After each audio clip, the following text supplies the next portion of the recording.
Hi అండి, అందరికీ నమస్తే. Welcome back to our channel Hannu Geethu world. ఈరోజు హన్ను గీతు వరల్డ్ కిచెన్లో న్యూ ఇయర్ సందర్భంగా ఒకే స్టఫింగ్తో 2 స్పెషల్ స్నాక్స్ అయితే చేసి చూపించబోతున్నాను. ఇది ఒకే స్టఫింగ్తో 2 డిఫరెంట్ స్నాక్స్ని అప్పటికప్పుడు ఈజీగా చాలా టేస్టీగా చేసుకోవచ్చు. ఇది న్యూ ఇయర్కే కాదండి, చిన్నపిల్లల బర్త్డే పార్టీస్లో కానీ, పొట్లక్లో కానీ, లేదంటే కిటీ పార్టీస్లో కానీ చాలా స్పెషల్గా ఉంటుంది. మనం తక్కువ టైంతో చాలా టేస్టీగా, చాలా హెల్తీగా, ఈజీగా ఇంట్లోనే చేసుకోవచ్చు. ఈ స్నాక్స్ కోసం మనం మల్టీ వెజిటేబుల్స్ని యూస్ చేసి స్టఫింగ్ రెడీ చేసుకుంటున్నాము. ఇది చాలా హెల్తీగా ఉంటుంది.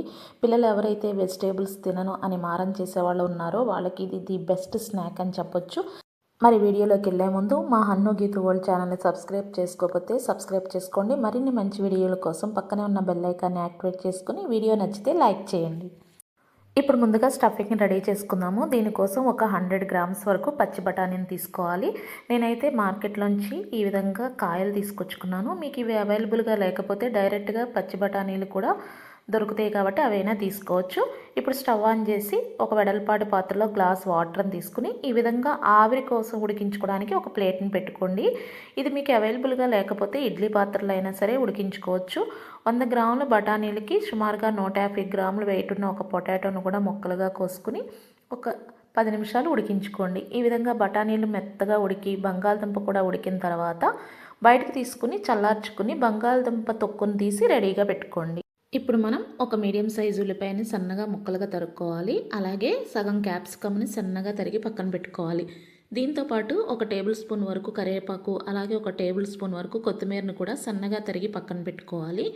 ఇప్పుడు దీనిలో ఒక 2 అంగుళాల పొడవున్న ముల్లంగి దుంపని, అలాగే ఒక 2 అంగుళాల పొడవున్న క్యారెట్ను కూడా తురుముకుని రెడీగా పెట్టుకోవాలి. చూసారుగా, మనం అన్నీ కూడా హెల్తీ వెజిటేబుల్స్ యూస్ చేస్తున్నాము కాబట్టి పిల్లలకు కూడా చాలా మంచిది.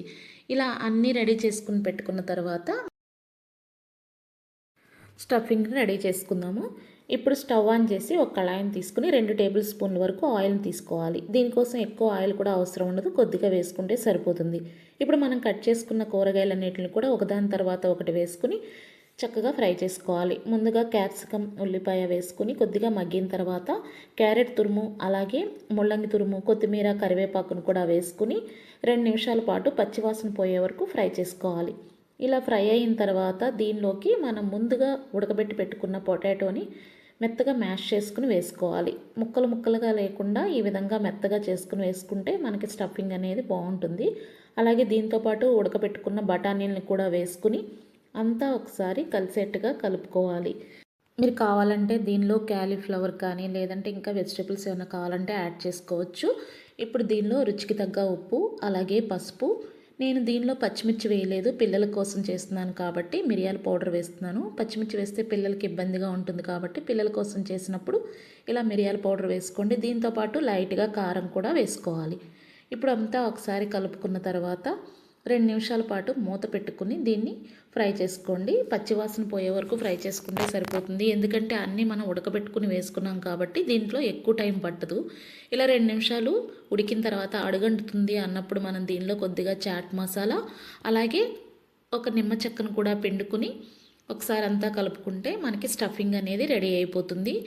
ఇలా చాట్ మసాలా, నిమ్మరసం వేసిన తర్వాత అంతా ఒకసారి కలుపుకుని గడ్డలేమీ లేకుండా చూసుకుని ఇలా పల్చగా మనం దీన్ని ఆరబెట్టుకుంటే త్వరగా స్టఫింగ్ అనేది ఆరిపోతుంది. మనం ఉండలు చేసుకుని రెడీగా పెట్టుకోవచ్చు.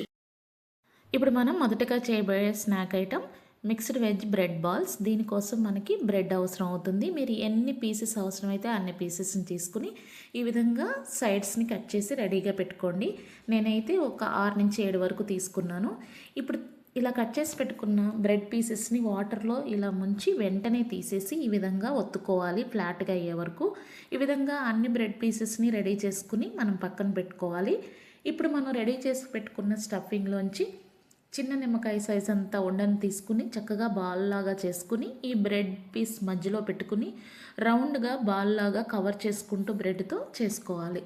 ఇలా అన్ని బ్రెడ్ పీసెస్ను కూడా ఈ విధంగా బాల్స్ లాగా రెడీ చేసి పెట్టుకున్న తర్వాత స్టవ్ ఆన్ చేసి మనం పొంగనాల కోసం యూస్ చేసే పెనం ఉంటుంది కదా, దాన్ని పెట్టుకోవాలి. ఇప్పుడు దీనిలో నూనె కన్నా బటర్ కానీ నేతితో కానీ వేసుకుంటే చాలా బాగుంటుంది. కాబట్టి ప్రతి గుంటలో కూడా చిన్న బటర్ పీస్ని వేసుకుని కరిగిన తర్వాత మనం రెడీగా పెట్టిన బాల్స్ అన్నిటిని ఈ విధంగా వేసుకోవాలి. ఈ విధంగా వీటిని అన్ని వైపులకి తిప్పుకుంటూ మీడియం ఫ్లేమ్లో చక్కగా కాల్చుకోవాలి. మధ్యలో ఇంకొకసారి కొద్దిగా బటర్ని వేసుకుని కాల్చుకుంటే ఇంకా బాగా క్రిస్పీగా వేగుతాయి. అలాగే టేస్ట్ కూడా చాలా బాగుంటుంది బటర్ వేయడం వల్ల. కాబట్టి పిల్లలకి వేసుకునేప్పుడు బటర్ కానీ నెయ్యిని కానీ వేసి ఈ విధంగా అన్ని వైపులా బ్రౌన్ కలర్ వచ్చే వరకు వేయించుకోండి. వీటిని సాస్ కాంబినేషన్లో కనుక తింటే చాలా బాగుంటుంది. ఈ విధంగా అన్నిటిని ప్లేట్లోకి సర్వ్ చేసుకున్న తర్వాత వేడివేడిగా తింటే చాలా టేస్ట్గా ఉంటుంది. చూడండి, పైన క్రిస్పీగా, బ్రెడ్ స్వీట్గా, లోపల కర్రీ అనేది స్పైసీగా, డిఫరెంట్ టేస్ట్తో కొత్తగా ఉంటుంది. పిల్లలకైతే చాలా బాగా నచ్చుతుంది, గ్యారంటీ అనమాట.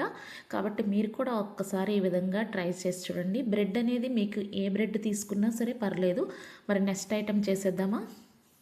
ఇప్పుడు మన రెండో snack item mixed veg masala bonda. దీనికోసం ఒక మిక్సింగ్ బౌల్ తీసుకుని 100 గ్రామ్స్ శనగపిండి, 1 టేబుల్ స్పూన్ బియ్యపిండి, 1/2 టేబుల్ స్పూన్ వాము, కొద్దిగా పసుపు, రుచికి తగ్గ ఉప్పు, అలాగే దీనిలోనే కొద్దిగా వంట సోడాను కూడా వేసుకోవాలి. దీంతో పాటు మనం ఆయిల్ వేడి చేసుకుంటాం కదా, దానిలోంచి 1 టేబుల్ స్పూన్ వేసుకుంటే మనకి బోండా వేసుకున్నప్పుడు పైన లేయర్ అనేది స్పాంజ్ లాగా గుల్లగా వస్తుంది. కంపల్సరీగా వేడి నూనె వేసుకోవాలి. ఇప్పుడు పొడిపిండిని అంతా ఒకసారి కలుపుకున్న తర్వాత కొద్దిగా వాటర్ని వేసుకుంటూ, మరి దోసపిండిలాగా జారుడుగా కాకుండా మనకి బోండా వేసుకోవడానికి వీలుగా ఉండేట్టుగా పిండిని ఈ కన్సిస్టెన్సీలో కలుపుకుంటే సరిపోతుంది. ఇప్పుడు మనం స్టవ్ మీద ఆయిల్ని పెట్టుకుని బాగా హీట్ అయిన తర్వాత ఒకసారి ఈ విధంగా చెక్ చేసుకుంటే పిండి ముద్ద అనేది పైకి తేలాలి. అప్పుడే మనకి కరెక్ట్గా ఆయిల్ వేడైనట్టు. ఇప్పుడు మనం ఒక్కొక్క బాల్ని తీసుకుని ఈ విధంగా శనగపిండితో అన్ని వైపులా కవర్ చేసుకుంటూ బజ్జీలాగా వేసుకోవడమే. ఇలా వేసుకునేటప్పుడు ఆయిల్ అనేది బాగా హీట్గా ఉండాలి. ఆయిల్ కాకపోతే మాత్రం బోండా అనేది పొంగకుండా ఫ్లాట్గా వచ్చేస్తుంది. ఇలా అన్ని బోండాల్ని వేసుకున్న తర్వాత ఫ్లేమ్ని మీడియం ఫ్లేమ్లో పెట్టుకొని స్లోగా చక్కగా మంచి బ్రౌన్ కలర్ వచ్చే వరకు వేయించుకోండి. చూసారుగా, బోండాలు అనేది మంచి బ్రౌన్ కలర్కి చేంజ్ అయిపోయినాయి. ఈ స్టేజ్లో మనం తీసేసుకోవడమే. మీకు కనుక వేగినా లేదా డౌట్ వస్తే ఆయిల్ అనేది బబుల్స్ ఆగిపోయినప్పుడు తీసుకుంటే సరిపోతుంది. ఇంతేనండి, ఇలా సింపుల్గా మిక్స్డ్ వెజ్ మసాలా బోండాని ఈజీగా ఇంట్లోనే తయారు చేసుకోవచ్చు. ఒకే రకమైన స్టఫింగ్ని రెడీ చేసుకొని ఫంక్షన్లప్పుడు కానీ పార్టీలప్పుడు కానీ చిన్న కిట్టీస్ పార్టీల్లో కానీ ఈ విధంగా డిఫరెంట్గా 2 రకాల స్నాక్స్ని ఇంట్లోనే ఈజీగా చేసుకోవచ్చు. చూసారుగా బోండా అనేది ఎంత పర్ఫెక్ట్గా వచ్చిందో, పైన చాలా క్రిస్పీగా, లోపల టేస్టీగా చాలా బాగుంటుంది. మరి మీరు కూడా ఒకసారి ట్రై చేయండి. మీకు ఎలా కుదిరిందో నా కామెంట్ సెక్షన్లో తెలియజేయండి. మరి మా ఈ 2 రెసిపీలు కనుక మీకు నచ్చినట్లయితే మా హన్ను గీతు వరల్డ్ ఛానల్ని సబ్స్క్రైబ్ చేసుకోండి. వీడియో నచ్చితే మీ ఫ్రెండ్స్ అండ్ ఫ్యామిలీకి షేర్ చేయండి.